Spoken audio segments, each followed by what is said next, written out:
It's a good chance he finishes his boxing career with 0 wins. He will have gotten more out of 0 wins than anyone in the history of combat sports. Anyone.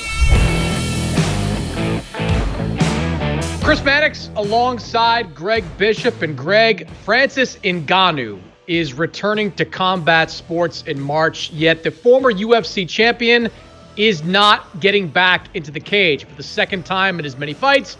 Ngannou will participate in a boxing match, this time against Anthony Joshua. Now, Ngannou had a much better than expected showing against Tyson Fury back in October. Now he gets the next biggest name in the heavyweight division, and Anthony Joshua. We know that Ngannou is a big-time MMA star.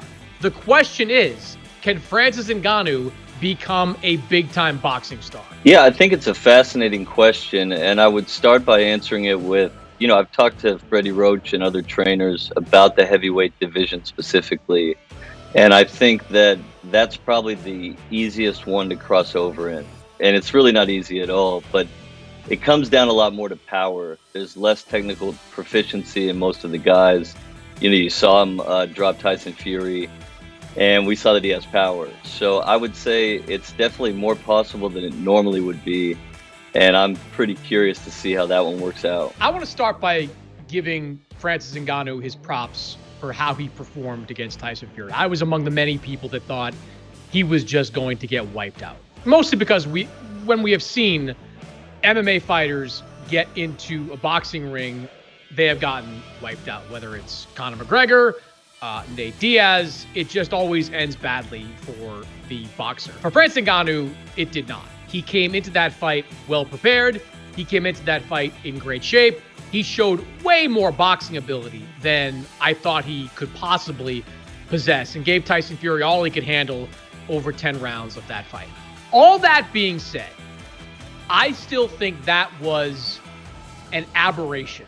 I think that was a perfect storm. I think Francis Ngannou was prepared, motivated, and ready for that fight against Tyson Fury, whereas I think Fury was unprepared, unmotivated, and probably read a lot of his press clippings, thinking he was just going to roll over this guy, collect a big paycheck in Saudi Arabia, and then move on to the big fight against Alexander Usyk a little bit later in the year.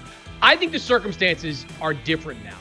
He's going up against Anthony Joshua, who is not Tyson Fury. Not to say he's better than Tyson Fury, but he's a different kind of fighter than Tyson Fury. Anthony Joshua is a heavy-handed guy. Anthony Joshua can level you with a big right hand. That's not Tyson Fury's game. Tyson Fury's game is more box and then hit you. Anthony Joshua is hit you and then hit you again with power shots. So this is the kind of fight that I think we're more likely to see a traditional outcome between MMA fighter and boxer. Because, yeah, Ngannou is still dangerous with both hands. He knocked Fury down with the left hand. So he's got the left hand, and he's still got the right hand. But against Anthony Joshua, who fought 3 times in 2023, who's coming off his best win probably in years with the knockout win over Otto Wallen, who's got a great team in his corner led by Ben Davison, this to me feels like the fight that Francis Ngannou, the novice boxer, is exposed. So no, that's a long way of saying I do not believe that Francis Ngannou can become a big-time boxing star. Yeah, and I think one thing to consider is, you mentioned some of the MMA guys that have crossed over and lost and not looked that great in a boxing ring. And I think one of the common threads there has been they always look gassed. I'm thinking McGregor versus Floyd Mayweather, and just the endurance part of it, because the sports are different in terms of number of rounds and the amount of time you're really in the ring and moving and sweating and everything else. And so I would say on one hand, Francis looked like he had that endurance against Tyson Fury. On the other, it seems to be something that takes a little bit of time to build up. And so I think that would be one thing to watch in terms of if we're going to see him win another one. Yeah, well, there's no downside for MMA guys to come over.